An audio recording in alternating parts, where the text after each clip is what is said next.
toujours pour le visage, j'ai terminé un gel exfoliant matifiant de chez Visibly Clear, donc que j'avais découpé pour récupérer le produit qu'il restait à l'intérieur. Donc c'est un produit qui est censé réduire la brillance de votre peau, resserrer les pores, etc.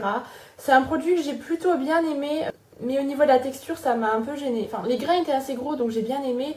Mais honnêtement, je n'ai pas vu une telle amélioration que ça. Mon visage brillait un petit peu moins lorsque je l'utilisais. Par contre, resserrer les pores, ça c'est totalement faux. Il n'y a aucune action là-dessus. Il a un petit peu diminué l'excès de sébum de ma peau, mais ce n'est pas transcendant non plus.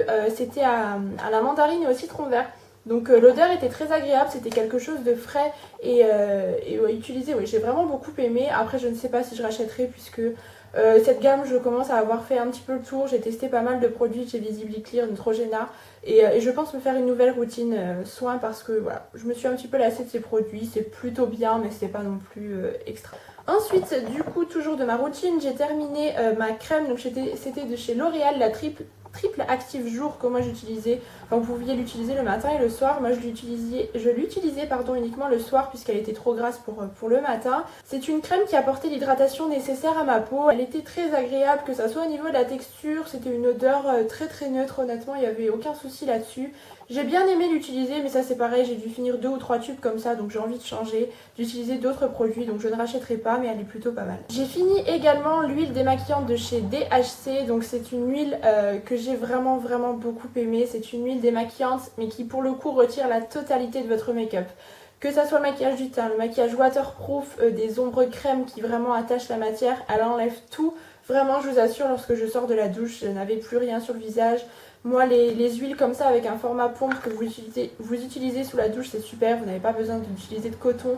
Ça n'agresse absolument pas votre peau. Et même si vous avez la peau grasse, vous pouvez vous diriger vers ce genre de produit. Il n'y a aucun souci. J'ai vraiment adoré. Donc c'est une huile asiatique et à voir. Je crois qu'elle est assez chère. Donc il faudrait que je guette un petit peu les prix sur le net. Mais ça reste néanmoins une huile qui a été très efficace, donc pourquoi pas en fonction du prix. J'ai terminé une crème pour les pieds de la marque Seneve, donc que j'avais eu dans My Little Box, pied de soie. Donc c'est une crème nourrissante qui est plutôt pas mal. Honnêtement, il y a de l'aloe vera à l'intérieur, elle nourrissait bien les pieds. Moi je la mettais en couche épaisse avant d'aller me coucher. Et c'était plutôt sympa. Après, une crème pour les pieds, moi honnêtement, la crème que j'utilise sur mon corps, je la mets sur mes pieds aussi. Et je ne m'embête pas à avoir 150 000 produits, j'en ai déjà assez comme ça. Donc non, je ne rachèterai pas, elle était efficace, mais pour moi c'est un produit qui est un peu inutile, donc voilà. Toujours en termes d'hydratation, j'ai terminé mon après-soleil de chez Yves Rocher. Vous le savez ô combien j'aime ce produit, c'est un produit très efficace qui a une odeur à tomber par terre pour l'été. Ça prolonge le bronzage, ça vous nourrit la peau en même temps. Et honnêtement j'adore. En même temps ça vous calme un petit peu si vous avez tendance à prendre un petit peu des coups de soleil légers, que votre peau est assez échauffée. Ça coûte moins de 5 € en promotion, vous avez toujours des promos chez Yves Rocher, donc je vous le conseille vraiment. Honnêtement ça fait 3 ans je crois que j'utilise ce produit et je l'adore vraiment. Donc je rachèterai c'est sûr. Toujours de la même marque, j'ai terminé une petite miniature de gel douche à la rose. Donc comme ceci, ils en font pas mal chez Yves Rocher, je l'avais eu en cadeau en achetant quelques produits. Et ça a été un gel douche plutôt sympa. Après moi l'odeur de la rose, très honnêtement ce n'est pas du tout une odeur qui me plaît. Non, je ne supporte vraiment pas cette odeur, donc je ne rachèterai pas. Pour les ongles, cette fois-ci j'ai achevé un petit dissolvant doux sans acétone de la marque Repère. Donc une petite bouteille comme ceci. C'était un très bon dissolvant, il ne coûte pas cher, il enlève bien le vernis, il n'abîme pas les ongles et voilà, il n'y a aucun souci, c'est à l'extrait de soie. Je rachèterai si je vais dans un Leclerc et que j'ai besoin d'un dissolvant, mais honnêtement il est vraiment pas mal. Et ensuite j'ai terminé un déo de chez Dove, donc c'est dans la gamme Essentials, il est sans alcool, sans parabènes et sans phtalate. C'est un déodorant très efficace qui sent bon. Les déodorants Dove, je les aime vraiment beaucoup, donc un antitranspirant. Malheureusement ils contiennent de l'aluminium. En ce moment je teste des déos bio sans alu, mais très honnêtement l'efficacité n'est pas au rendez-vous, donc je ne sais pas. Honnêtement j'aimerais me diriger vers quelque chose sans aluminium, mais à voir. En tout cas ça reste un très bon déodorant qui est très efficace et que je serais susceptible de racheter. Ensuite nous allons passer au maquillage pour terminer. Donc j'ai tout d'abord fini la CC crème de chez Herborian, un petit tube comme ceci. C'est censé en fait être un soin illuminateur qui donne vraiment de l'éclat à la peau et qui s'adapte à la couleur de votre peau. donc il n'y a pas de couleur particulière. Donc ce que j'aime dans ce produit, c'est qu'il y a un SPF 45, donc c'est génial pour l'été. Certaines l'utilisent comme base et ensuite rajoutent encore un fond de teint ou une bébé crème. Moi j'appliquais ça seule sur le visage puisque c'était amplement suffisant pour ce que je recherche. La couvrance était correcte, le seul bémol c'est que je trouve que le fini était beaucoup trop orangé et pas du tout, enfin pas très naturel. Il fallait vraiment que je poudre avec une poudre un petit peu plus claire que la teinte de mon visage pour équilibrer un petit peu tout ça. Après ça reste un très très bon produit, ça donne vraiment un coup d'éclat à la peau, c'est un rendu très naturel, ça ne couvre pas non plus trop ce que moi je recherchais et voilà. Donc je ne rachèterai pas puisque la couleur me dérangeait un petit peu, cet aspect trop orangé, mais néanmoins ça reste un très très bon produit. Ensuite j'ai terminé deux bases pour le visage, donc tout d'abord la Stay Flawless de chez Benefit, donc cette fameuse base comme ceci que vous connaissez, donc qui est complètement vide. C'est une très bonne base de maquillage, donc elle fait vraiment tenir votre maquillage plus longtemps. Je vois la différence lorsque je l'applique et je ne l'applique pas. Donc ça s'applique en stick, donc ça c'est plutôt efficace. Au niveau de l'hygiène c'est pas top top. Après l'inconvénient de cette base c'est qu'elle a tendance à sécher extrêmement vite. Donc lorsque vous l'appliquez il ne faut pas traîner pour appliquer ensuite votre fond de teint, bébé crème ou autre. Et voilà, c'est vraiment le seul bémol. Après sinon elle est vraiment très très efficace, j'ai vraiment beaucoup aimé ce produit.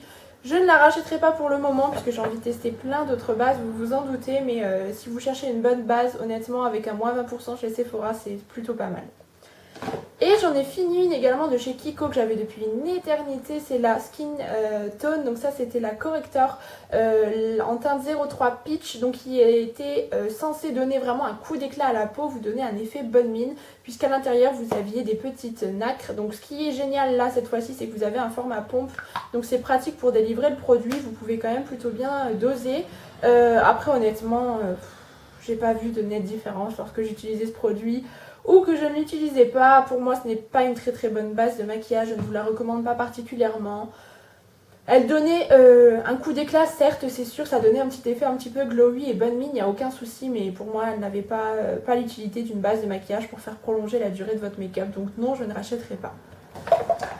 Ensuite j'ai terminé un bronzer de chez Kiko, donc une poudre bronzante qui a fait un petit peu la guerre, donc c'était le 200 Warm Melange, c'était de la collection de l'été dernier et ils ont sorti une collection quasi similaire pour cet été dans la collection Rio, et donc elle est complètement vide, donc ça se présentait comme ceci.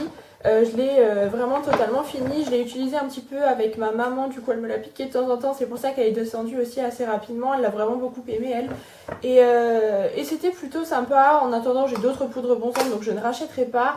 Pour réchauffer les zones du visage, évidemment pas appliquer sur la totalité du visage, c'était sympa. Il y avait quelques petits irisés donc ça donnait tout de suite un côté bonne mine mais en faisant naturel tout de même. Et oui pourquoi pas, après j'ai ce qu'il faut au niveau poudre donc je ne la rachèterai pas, mais honnêtement si je peux vous la conseiller, elle est en ce moment en magasin chez Kiko et elle est d'ailleurs soldée. Et ensuite il me reste deux produits pour terminer, donc j'ai fini un crayon de chez Catrice, le Made to Stay, donc c'était un crayon couleur chair en fait qui se présente comme ceci. Vous voyez qu'il reste un tout petit peu de mine mais en fait il a totalement séché, je ne sais pas ce qui s'est passé lorsque j'essaye de l'appliquer, ça fait, je sais pas, il est vraiment tout sec et c'est, vous voyez là j'ai forcé comme je ne sais quoi. Et il est vraiment devenu très très sec, donc inutilisable. Néanmoins c'était un super crayon, moi j'utilisais pour mettre dans la muqueuse inférieure pour ouvrir le regard et apporter de la lumière. Il était vraiment pas mal, si vous avez l'occasion de vous procurer cette marque, ça coûte 3 fois rien, il doit coûter aux alentours de 3 €. Et il était vraiment pas mal, il tenait plutôt bien. Donc voilà, après à part le fait qu'il est séché, il est vraiment top. Donc je ne rachèterai pas pour l'instant puisque j'ai celui de chez Stila dont je suis plus satisfaite. Mais voilà, ça reste un super produit. Et enfin j'ai terminé un petit vernis de chez Sephora, enfin quasiment terminé, c'est un vernis durcisseur mais qui a séché et il est devenu tout pâteux donc impossible de l'utiliser. C'était un vernis plutôt pas mal, en fait vous pouviez l'appliquer seul ou comme base vraiment pour donner, pour durcir vos ongles et les fortifier. Et c'est un vernis qui était plutôt sympa, je l'avais acheté en solde mais honnêtement j'ai vu mieux chez Kiko ou ailleurs, donc non je ne rachèterai pas, il n'était pas particulièrement très efficace donc je ne rachèterai pas. Ça en est tout pour ma vidéo produit terminé, j'espère qu'elle vous aura plu. Si jamais vous avez testé des produits dont je vous ai parlé juste avant, n'hésitez pas à me donner votre avis à vous dans les commentaires. Et jusqu'à la prochaine vidéo, je vous embrasse très fort.